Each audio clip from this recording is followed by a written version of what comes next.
ఆచంట నియోజకవర్గ అభివృద్ధిపై చర్చకు సిద్ధమన్నారు మాజీ మంత్రి రంగనాథరాజు. కూటమి అభ్యర్థి పితాని సత్యనారాయణ తన సామాజిక వర్గంతో పాటు నియోజకవర్గానికి ఏం చేశారో చెప్పాలని ప్రశ్నించారు రంగనాథరాజు. నియోజకవర్గంలో చేసిన అభివృద్ధి పనులే తనను గెలిపిస్తాయని, వైఎస్ఆర్ పార్టీని ఎవరూ ఎదుర్కోలేరని అంటున్న మాజీ మంత్రి రంగనాథరాజుతో మా correspondent Sivasagar face to face.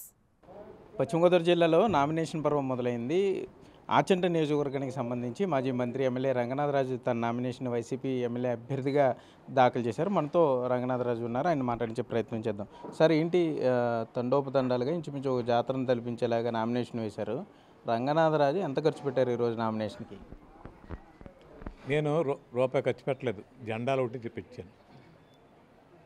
సుమారు 10,000 మంది గ్రామాల నుంచి మా పార్టీ కార్యకర్తలు అవ్వచ్చు, అభిమానులు అవ్వచ్చు, జగన్మోహన్ రెడ్డి గారు చేసే ప్రభుత్వం అభివృద్ధి గురించి 10,000 మంది మోటార్ సైకిళ్ళు వేసుకుని మోటార్ సైకిల్కి ఒకళ్ళు ఇద్దరు ముగ్గురు వచ్చి వాళ్ళే స్వచ్ఛందంగా జెండా పట్టుకుని వచ్చి ఈ కార్యక్రమంలో పాల్గొన్నారు.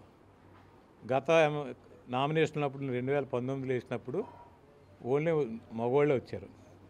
ఇప్పుడు ఏంటంటే నేను ఇళ్ల స్థలాలు ఇచ్చిన వాళ్ళు కానీ జగన్మోహన్ రెడ్డి గారు వాళ్ళ పథకాలు పొందిన వాళ్ళు మేము కూడా వస్తాం రాజుగారి నామినేషన్కి అని చెప్పి వాళ్ళు వ్యక్తిగతంగా ఎవరికాళ్ళు ఆ పాలెంలో ఉన్న 10 మందో 20 మందో 30 మందో ఆటోల మీద వచ్చారు. సుమారు 300 దాకా ఆటోలు అంతనా మాకు మీడియా ద్వారా తెలిసింది, కానీ డిపార్ట్మెంట్ల ద్వారా మా వాళ్ళు 300-400 ఆటోలు వెనక్కి వెళ్ళిపోయారు. మాటేరు నుంచి పెనిమెంటర్ మండలంలో కానీ కోడూరు మండలంలో కొన్ని గ్రామాల వాళ్ళు రాలేకపోయారు. మాటేరు దాటి ఒక గంట ఆటోలు ఎండలో ఉండి వెనక్కి వెళ్ళిపోయారు. సుమారు ఇక్కడికి 40,000 మంది దాకా రీచ్ అయ్యారు. ఇక్కడ నా సైడ్ నుంచి ఏమీ నేను ఇవ్వలేదు, మంచినీళ్ళ ప్యాకెట్లు ఇచ్చాను. దాంట్లో మాజీ మంత్రి పితాని వ్యక్తిగతంగా టార్గెట్ చేస్తున్నారు మిమ్మల్ని. రాజుగారు బాగా ధనవంతుడు, మేము చాలా పేదలం, ఇది పేదలకు ఇంచుమించుగా ధనవంతులకు జరిగే యుద్ధం అంటూ కూడా నియోజకవర్గాలు పడుతుంది. దీన్ని ఏ విధంగా తీసుకుంటారు? ధనవంతుడు అంటే ఎవరన్నా జనానికి ఊరికి జేబులో పెట్టి ఇస్తాడు డబ్బు. మేము కష్టపడి సంపాదించుకుంటాం. నేను రైతు కుటుంబానికి వచ్చాను. నేను కూడా రైతు కుటుంబానికి, నేను ఉన్నత కుటుంబంలో ఓ 300 ఎకరాలు 400 ఎకరాలు ఉన్న రైతు కుటుంబంలో పుట్టాను నేను. అంటే నేను పుట్టడం తప్ప ఏంటి ఆయనకి? ఆయన గౌరవమైన కుటుంబంలో పెట్టాడు. ఆయన కూడా నాన్నగారు మంచి వ్యాపారం చేసి అందరికంటే చిన్న లేసు బిజినెస్ చేసి ప్రపంచం స్థాయికి ఆయన ఆ కొడుకులని వ్యాపారస్తులను తయారు చేశాడు తండ్రి. వీళ్ళు ఆ వ్యాపారంలో కొన్నాళ్ళు చేశారు. ఆ వ్యాపారం బాగోలేక మానేశారు. అందరూ ఆ లేస్ బిజినెస్ ఎక్కడ బాగోలేదు, మానేశారు. ఆయన రాజకీయాల్లోకి వచ్చాడు 30 ఏళ్ళ నుంచి. ఆయన బాగా సంపాదించుకున్నాడు అని పబ్లిక్ అంటారు, నేను అంటలేదు. ఆయన కరప్షన్ చేశాడు, ఈ ఊళ్ళో అక్కడ ఆస్తులు ఉన్నాయి, ఇక్కడ ఆస్తులు ఉన్నాయి. నేను వాటిలోకి వెళ్ళను, నాకు అవసరం లేదు. ఈరోజు ఆయన మాట్లాడతాడు కులం గురించి. నేను ఒకటే చెప్తున్నాను, మీ బిగ్ టీవీ ద్వారా ఆయన ప్రశ్నిస్తున్నాను. మీరు 30 సంవత్సరాలు ఇక్కడ రాజకీయం చేశారు. ఇక్కడ 3 సార్లు నెగ్గారు, 3 సార్లు ఓడిపోయారు. ఈ 30 సంవత్సరాల్లో మీ కమ్యూనిటీకి ఏం చేశారు? మీరు ఎన్ని ఉద్యోగాలు ఇచ్చారు? ఎన్ని ఇళ్ల స్థలాలు ఇచ్చారు? ఎన్ని రామాలయాలు కట్టించారు? మీరు ఎన్ని కమ్యూనిటీ హాల్స్ కట్టించారు? అలాగే పదవులు ఏమి ఇచ్చారు? సొసైటీ ప్రెసిడెంట్లు మీరు ఎన్ని ఇచ్చారు? ఒక వైట్ పేపర్ మీద వేయండి. మీరు 15 సంవత్సరాల్లో 10 ఏళ్ళు మంత్రి చేశారు, 5 ఏళ్ళు ఎమ్మెల్యే చేశారు. ఇప్పుడు నేను ఇక్కడ 5 ఏళ్ళు ఎమ్మెల్యే చేశాను. నేనేం చేశాను? మంత్రి వైట్ పేపర్ ఇస్తాను. దమ్ముంటే చెప్పండి, మీ కులానికి సమాధానం చెప్పండి, నేను చెప్తాను. మాట్లాడితే కులాలను రెచ్చగొట్టి ఇంటికి పిలిపించుకుని, నాకు కులం లేదు, నాకు తెలుసున్న కులం ఒకటే, మంచోడు చెడ్డోడు.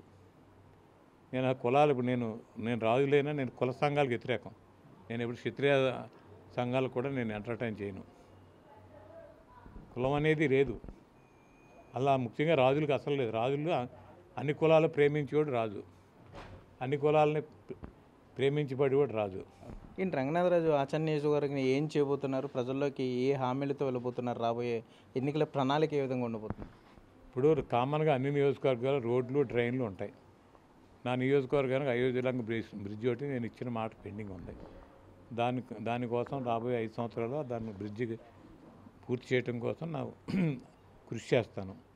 మిగిలిన పథకాలు అంటారా, జగన్మోహన్ రెడ్డి గారి ప్రయారిటీస్, ప్రతి ప్రభుత్వానికి ప్రయారిటీస్ ఉంటాయి.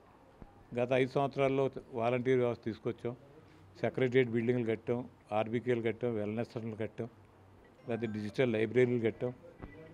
ఇవన్నీ మాకు ఫస్ట్ ప్రయారిటీ. నాడు నేడు స్కూల్ బాగు చేసాం, అలాగే హాస్పిటల్స్ బాగు చేసాం.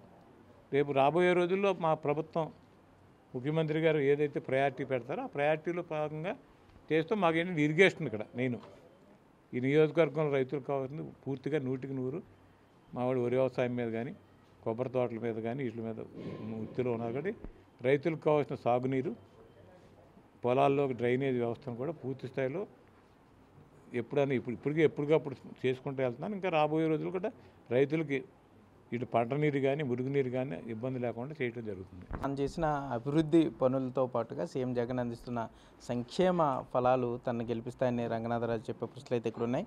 కెమెరామెన్ భాగ్యరథ్తో సాగర్, బిగ్ టీవీ, ఆచంట నుండి.